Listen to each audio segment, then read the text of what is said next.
Hey folks, today we're delving into the world of the hit anime series Mushoku Tensei, Jobless Reincarnation, a gem among isekai stories known for its rich world building and character development.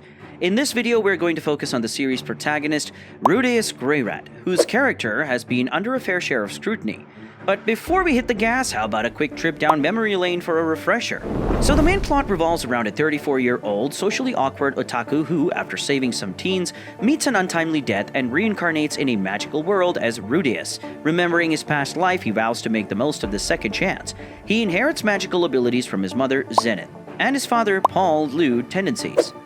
Under the guidance of his mentor, Roxy, Rudeus learns magic and overcomes his social anxiety. He becomes a tutor for his second cousin, Eris, and even picks up sword fighting lessons from Ghislaine, Eris's formidable beast-woman bodyguard. A sudden mana calamity transports Rudeus, Eris, and several others to different locations around the world, prompting them to form the Dead End Squad with the Soupard warrior, Rougeard, in search of their families. Now with that out of the way, let's dive into why you absolutely can't afford to skip this anime. World building. So, Mushoku Tensei is much more than your average isekai anime. What sets it apart is its knack for world building, which is crafted so carefully that it provides a strong base for both the characters and the plot. The show takes us from the idyllic rural village of Buena to the rough terrains of the Demon Continent, and each place isn't just a backdrop. Oh no, it's a living, breathing location with unique architecture, customs, and even its own language. It's like us stepping into a new world every time Rudeus and his party set foot in a new region. One of the coolest things about Mushoku Tensei is how it shows us its world rather than telling us. You see, the creators have this unique way of using the opening sequences to provide us a bird's eye view of the current location. So right at the beginning of each episode, they set the stage with either captivating scenery or some lively character interactions. But the real cherry on top, it's the incredible opening theme song. And here's the kicker. It actually changes based on where the main character is currently located. You can't just help but feel more immersed with each note. And let's not forget the timelines. The series might not provide a detailed chronology, but it hints at a rich history and lore. From past events to ancient traditions, each race and community has a story to tell. The anime stays consistent with its medieval setting, reflected in the clothing, customs, tools, and even weaponry, which makes the world feel even more real. Now you can't talk about Mushoku Tensei without mentioning its magic system. It's not some random superpower, but a craft that requires study and practice. Our hero Rudeus has to work hard to master magic, and it's the commitment that makes the magic feel believable. The show also provides some hints about the working of reincarnation, giving us a sneak peek into how all the pieces fell into place. And of course, a huge shout out to Studio Bind for their outstanding work. The production value, the pacing, the attention to detail, it all adds up to make Mushoku Tensei an immersive experience that keeps us coming back for more. Why Rudeus works in Mushoku Tensei? Now, I can hear the gears turning in your head. You're probably asking yourself, what's the most fascinating thing about Mushoku Tensei? Well, it's Rudeus himself. He is anything but the conventional isekai hero and far from perfect. But that's exactly what makes him stand out and makes the show so compelling. In the world of isekai anime, our heroes often seem like they've been churned out of the same mold. They're perfect, powerful, charismatic. Yes, we get it. They're impressive. But let's be real, after seeing so many of these flawless paragons, they've started to lose their flavor. To simply put it, they've gone bland. But not Rudeus. He's different. He's a character with noticeable flaws and past traumas that give him depth and a personality you can truly engage with. And let me tell you, Rudeus' growth is no walk in the park. He starts out as this pervert trapped in a child's body with a habit of throwing in the towel when things get tough. He even suffers from agoraphobia, a hangover from a traumatic past life experience. And yet these very imperfections serve to humanize him. Rudeus, the eye of the Twitter storm. Okay, let's address the elephant in the room. Twitter, or should I say X, the platform that never misses an opportunity for a good rant. Because of this anime, tweets were flying everywhere, hashtags were trending, and suddenly, our protagonist Rudeus found himself at the heart of a social media firestorm.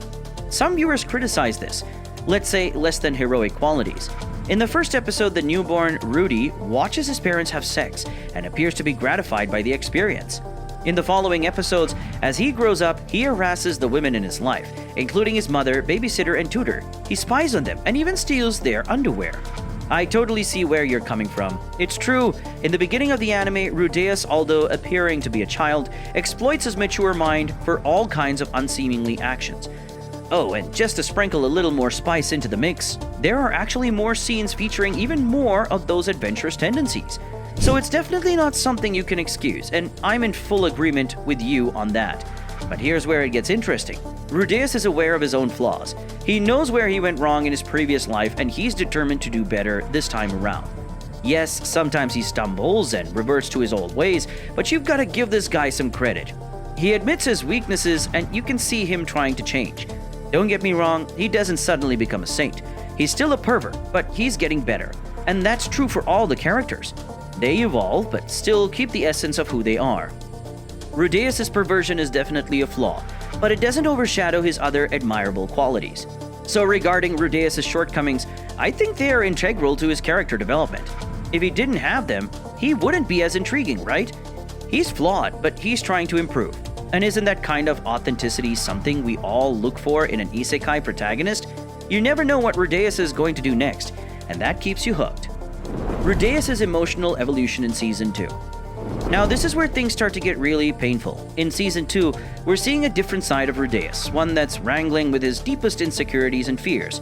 It's far from rainbows and sunshine. It's raw, it's real, and it's intense. Let's take a step back. Remember when Iris left him at the end of Season 1? Yeah, that was a major blow for Rudeus. He was heartbroken and felt abandoned. He tried to bounce back, joined a party called Counter Arrow, and even made some new friends. But deep inside he was battling depression, loneliness, and self-doubt. It was like he was drowning in a sea of sadness, and there was no land in sight. Then came the fateful episode 3 of Season 2. Rudeus found himself unable to perform in front of Sarah, a situation that led to her hating him and leaving him on the spot. Can you imagine the shock, the hurt he must have felt? This was the catalyst that pushed him further into a downward spiral of despair. Things got worse. Rudeus started drinking heavily, trying to numb the pain. The only person who reached out to help him was Soldat, a man who previously had no love for him. Even when Rudeus opened up about his struggles, Soldat could only offer him a professional to help him with his physical symptoms, not realizing that Rudeus' struggle was rooted in his emotions. The climax? A drunken rant. Rudeus, lost in his sorrow and intoxication, said some terrible things about Sarah's physical appearance, not knowing she was standing right behind him. Sarah's reaction was swift and harsh. She told Rudeus never to see her again and left a sword at his feet. Rudeus, in his deepest despair, picked up the sword and almost ended his life. If it wasn't for Soldat's timely intervention, now you might be thinking, wow, that's a tough break. Does it ever lighten up for Rudeus?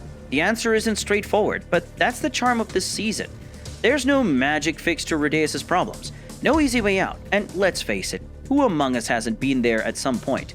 We've all had those moments when grief grabs us, we act out, and everything seems to be falling apart. But remember, it's often after the most severe storms that we can see the most beautiful rainbows. It's the same in our lives, isn't it? After we weather out personal struggles, we often come out changed on the other side. We find a strength we didn't know we had, a resilience that surprises even us. That's what I'm excited to see with Rudeus. Pain and sorrow are never pleasant, but sometimes they're necessary for growth. I'm eagerly waiting to see how our hero, currently rough around the edges, will transform and emerge stronger and more refined through his journey of healing. It's going to be a sight to behold. Wrapping things up, Mushoku Tensei and our ever-controversial Rudeus, quirks and all, are proof that perfection isn't always captivating. So the next time you're about to let loose on Rudeus, remember, he might just be showing us a mirror to our own imperfect selves. A thought worth pondering, wouldn't you say? And that's all, folks. Hope you enjoyed. For more amazing content, click on one of the videos being shown on your screen right now, and don't forget to smash those like and subscribe buttons. Peace!